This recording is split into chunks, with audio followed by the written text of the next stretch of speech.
But now we are going to be talking about Todd Helton, Mhm. who is on the ballot for his third year. I feel like he's kind of the face of. I feel like he's kind of the face of the Rockies franchise. Like I know Larry Walker, he got in last year and he probably had the better career in Colorado, but Todd Helton spent what 17 years in Colorado. He was on that team that went to the World Series. He was kind of the leader on that team as well. Um, yeah, and I hope he I, can get in because I think this is the first bubble case where we have both openly stated where we stand with them. Or at least I do. Like I started voting for him last year, so I can tell you with 100% certainty that Todd Helton is going to be on my ballot this year. yeah, and for me, I'm definitely leaning toward it. I'm like Mhm. probably, I would say like 90% sure I'm going to be I voting. remember like right after his first year, I started taking a deeper look. I was like, oh, I'm gonna vote for him next year.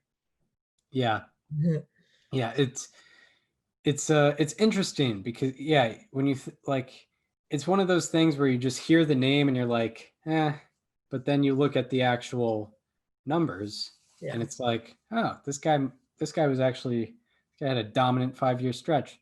Um, so where he is at, so in 2019, he got a he got 16.5% of the vote, which is inspiring that he probably, he's not going to get left off the ballot.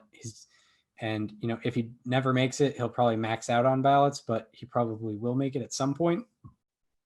Last year in 2019 to 2020, he went to 29.2%, almost getting 30% of the vote.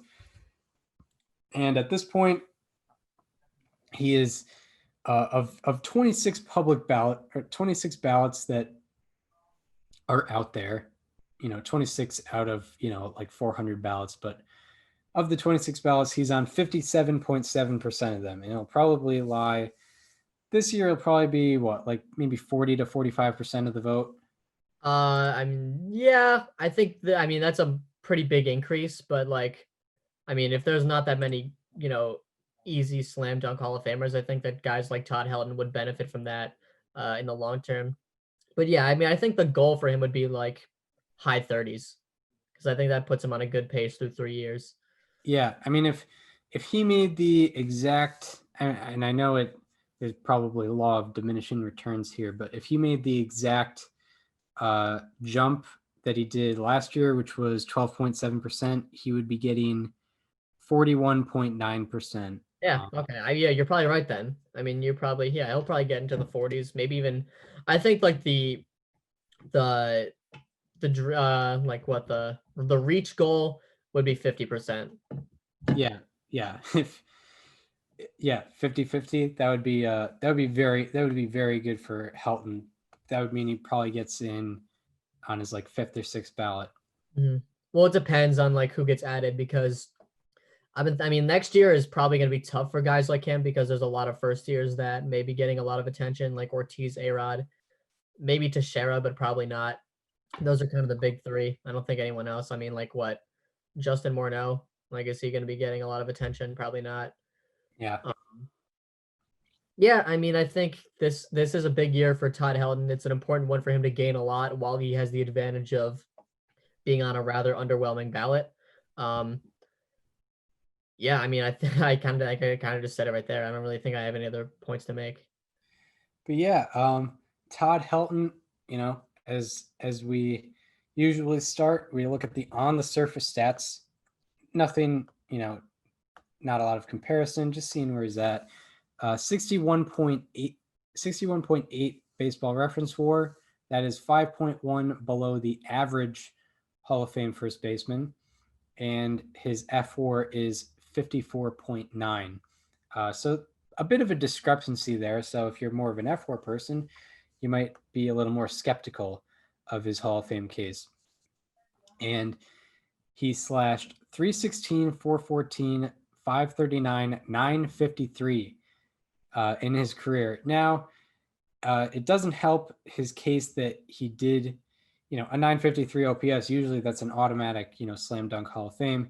But not only did he play in the most offensive era ever, he also played in he also played half his games in the best ballpark for hitters ever at Coors Field.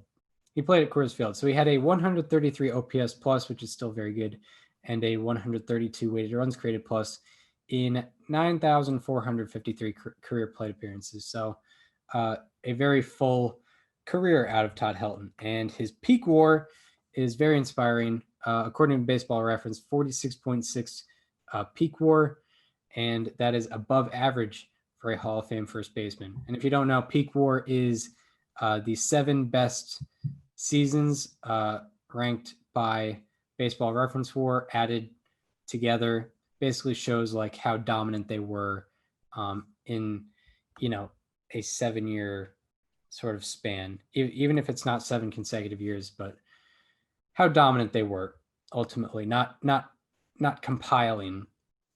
The peak WAR does not benefit the compilers as much.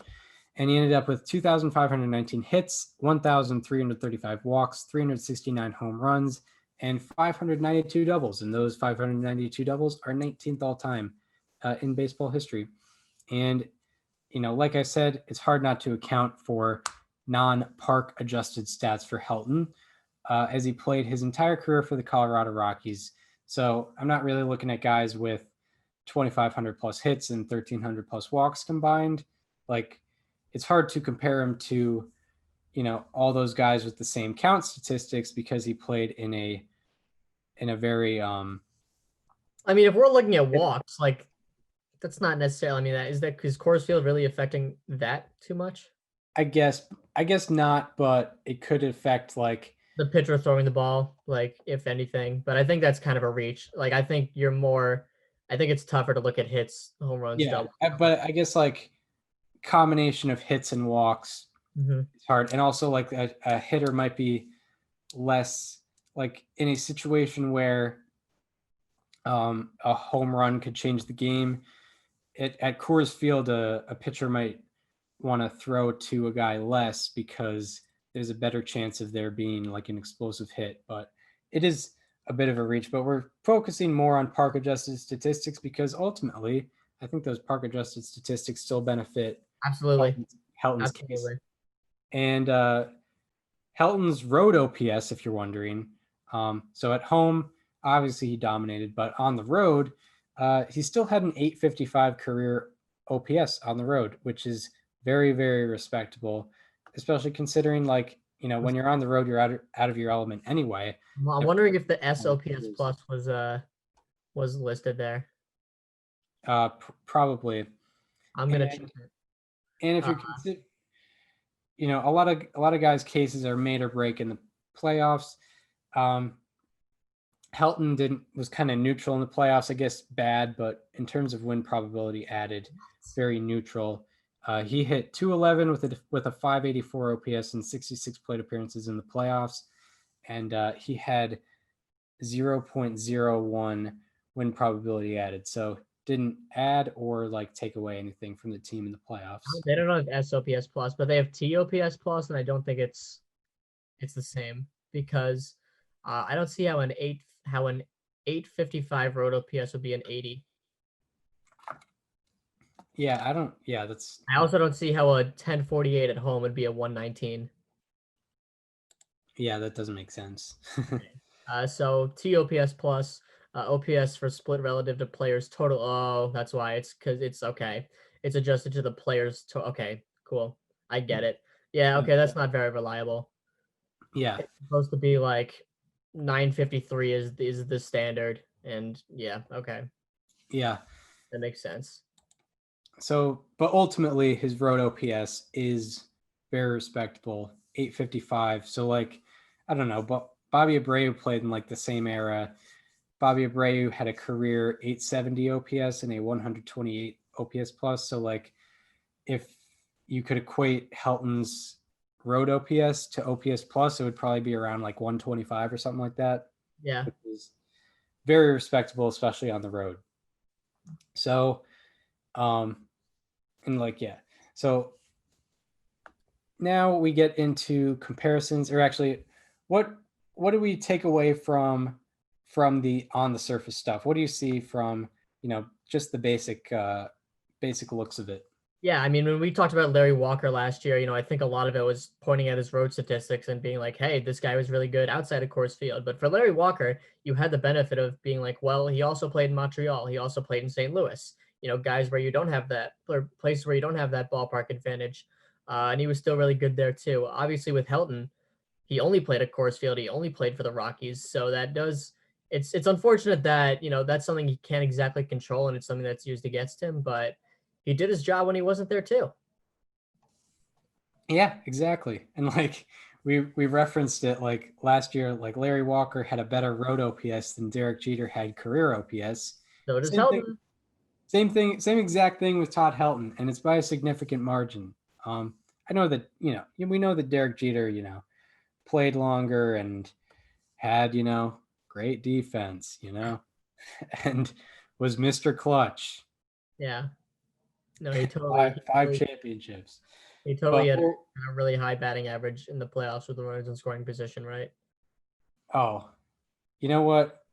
We'll just move on from that. I don't want to shake up the show. Do not look at Chris's Twitter bio to see what Derek Jeter's batting average was in the playoffs with the runners in scoring position. Just don't do it. Yeah, and if you do, make sure you're sitting down before that. So with Todd Helton, we're going to kind of compare him with guys with similar numbers in terms of B-WAR, OPS plus. So here are a list of retired players with 60 to 64 B-WAR. Helton lied at 61.8, so kind of that range. And 60 to 64 B-WAR in 8,500 to 10,500 plate appearances. It's important to put the plate appearances down even with the B-WAR because, a guy getting, 60 B-WAR in, 7,000 plate appearances is a lot different from a guy getting 60 B-WAR in 12,000 plate appearances because, the guy with 7,000 plate appearances obviously was much more dominant for, in his time. A guy with 12,000 plate appearances probably kind of compiled up to that point. So we get the range of both WAR and plate appearances. Yeah. So the list of guys in those ranges, there's I think 8 or 9 other guys. There's Jesse Burkett, who's a dead ball era Hall of Famer. Andrew Jones, who is on the ballot. He's a future bubble case. Jake Beckley, who is a dead ball era Hall of Famer. Willie Davis, who was a defensive player, never got on the ballot, but his career OPS was 723, so he didn't really get that attention for Hall of Fame. Keith Hernandez, Should be a Hall of Famer. who probably should be a Hall of Famer. He was a 9th ballot drop, but I think he should get on a veterans committee at some point. Then there's Harmon Killebrew, who is a Hall of Famer, member of the 500 Home Run Club. Bobby Abreu, a guy we talked about 2 weeks ago, he's on the ballot, and he's getting more traction this year, I think. And Zach Wheat, who is another Hall of Famer. And then the retired players with an OPS plus of 130 to 135 in that range of plate appearances, 8,500 to 10,500. Roberto Clemente is the headliner of the group. He's a Hall of Famer. Tony Gwynn is a Hall of Famer. Al Simmons, who is a Hall of Famer. Fred Clark, who is a dead ball era Hall of Famer. Fred McGriff, who maxed out on ballots a couple years back. I think he can also be a veterans era or whatever they call their committee guy because I don't think he's old enough to make the veterans committee, but whatever committee that he ends up on, I think he should make it. Yeah, it's possible, and I think he was getting around 50% of the vote in his last year. A lot of his percentage was in the last year because I started voting for him during his last year because a lot of people were like, "Oh wait, Fred McGriff's on the ballot. We should vote for him just to say we did it." Because he got a lot. I think he netted plus 25, plus 30 votes in his last year. I think a lot of that was just oh, I might as well do it while he's here. Yeah, no, he went from 23.2% in his 9th year to 39.8% in his last year. Yeah. So he was very much considered, but didn't end up getting the. I wouldn't be mad if he gets in at some point. Yeah, me neither. Me neither. He had almost 500 home runs. And then the next and final three guys in that list of retired players with an OPS plus of 130 to 135 in 8,500 to 10,500 plate appearances. Jim O'Rourke, who is a dead ball era Hall of Famer. Orlando Cepeda, who was a Veterans era Hall of Fame inductee, and on the BBWAA ballots, he maxed out, but his last year he got 73.8% of the vote, and then 5 years later he got inducted through the other committee. So I guess that's something to consider there. And then the last guy is Ken Singleton, who was a first ballot drop. So I think from this list, it's majority Hall of Fame caliber guys. Yeah. With Helton. Yeah, I mean, I think it's worthy. I mean, you look at him in the same list as Roberto Clemente and Tony Gwynn. You know, those are certainly the two headliners, and you think, oh, wait a minute, Todd Helton's like right there with them. Yeah, Roberto Clemente is an interesting case. Like that guy, he he won 12 Gold Gloves. He's a defensive star. But Tony Gwynn was a little under 70 B-WAR. So it kind of makes sense that they're looked at sort of at the same level. I mean, Gwynn got the. It's weird because they're both in the same OPS plus, but they got to that OPS plus in completely different ways. Yeah. Helton was a guy that got a lot more walks than Gwynn, and got sprayed the ball across the field more. And his OPS overall was much better, but he played at Coors. So yeah, definitely. Yeah, it is weird to compare the two. But yeah, like it's mostly Hall of Fame caliber players that we're looking at comparing to Helton in terms of those statistics. Obviously, it's a case by case basis. But yeah, so I guess I'll start with the case against Todd Helton. So someone who was against Todd Helton could say that, especially if they're someone that's more on the looks at fan graphs a lot more for wins above replacement. A 54.9 F-WAR is not traditionally Hall of Fame worthy, which is a factor. Helton is also one of those guys that kind of got trounced by, or kind of got mixed in with a lot of other talent and was kind of dwarfed by guys like, Barry Bonds, Alex Rodriguez. Well, not A-Rod, because he didn't play, they never played in the same league. Yeah, but in terms of stardom, and also, I guess Walker, his own teammate. I guess this isn't a case against him, but he was also in a small market, kind of a Rockies club that was getting off the ground. But also, Todd Helton was only in 3 top 10 MVP finishes, and he was only in the top 5 for MVP once. So I guess the argument would be that, BBWAA was not voting for him during his career. So after his career, maybe a little inconsistent. And if you want to rely on just the wins above replacement, he was only top 10 in B-WAR and F-WAR 5 times, and he finished top 5 in F-WAR only twice. So he was not consistently like a top 5 guy in wins above replacement. And he was only top 10 in OPS plus 5 times, despite being known, for his offense.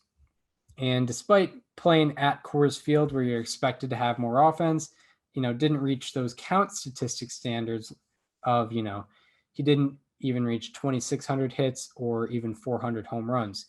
And outside of his 2000 to 2004 stretch, he was not really a top player, didn't amass more than 5 wins above replacement in a season outside of that 5-year stretch from 2000 to 2004, which will be talked about in his case for him. And the last thing you could say in the case against Todd Helton is that he was sort of, I guess you could say a defensive liability. He has negative defensive wins above replacement and also negative defensive runs above average. So his defense doesn't help him at all, especially if you're saying that, even his offense doesn't really cut it overall. But now we get into the case for Todd Helton. I would just like to add he should have won MVP in 2000. He led the entire quadruple slash line. He led the NL in WAR, and he had a 1074 OPS on the road. Yeah, he probably should have gotten that award. Yes, he should have won that year. But I mean, I just wanted to state that they gave it to Jeff Kent instead. So in the case for Todd Helton, a 133 OPS plus to go along with a 132 weighted runs created plus in 9,453 plate appearances is something that seems Hall of Fame worthy. I mean, that's 30, little above 30% above average. And he had a better average peak WAR than the average Hall of Fame first baseman. So, he had a better peak than most guys that are in there at that position. And from 2000 to 2004, that was kind of his big run. He was third in B WAR and third in F WAR behind Barry Bonds and Alex Rodriguez. And I mean, there's no shame in losing to those guys, especially during that time. That was Bonds' best 4-year stretch ever.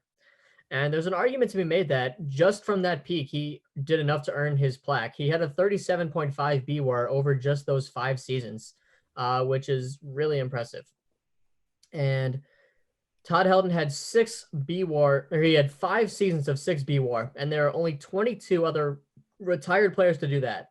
17 of them are Hall of Famers. The ones that aren't Hall of Famers are Shoeless Joe Jackson, who was involved in the Black Sox scandal, so that's obviously why he's not in. Ken Boyer, who had a 116 OPS plus, and he didn't benefit from the more modern statistics. And then Andrew Jones, who's on the ballot, Chase Utley, and Adrian Beltre, who are not yet on the ballot, but probably will be getting it at some point. I think. Yeah. That's a case I'm going to be making in a few years for both of them. I mean, Adrian Beltre is going to go in, no problem. Chase Utley, I think, will have a little trouble, but he should go in anyway. Yeah. That's 22 other retired players with exactly 5 seasons of 6+ B WAR. Like Todd Helton, 17 are Hall of Famers, and the other 5 all have there's reasons why they're not on there. Some have not had a chance yet to be elected into the Hall of Fame. So most of them probably will be elected at some point in the future. So most guys that get 5 seasons of 6+ baseball reference wins above replacement are going to get in. And Helton didn't halt on the brakes after his career. He still had a very he was still able to be productive outside of that stretch. It's just that's where he peaked for sure. But anyway. So one last note that we have here on.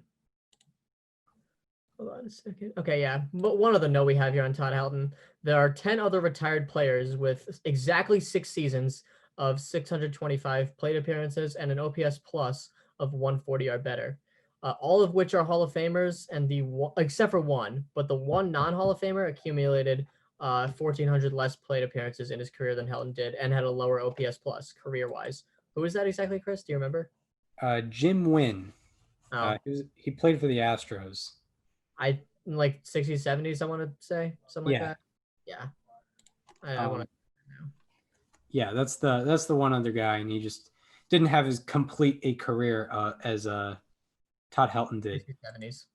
But yeah, that's our Hall of Fame. That's our bubble case for the week. Todd Helton.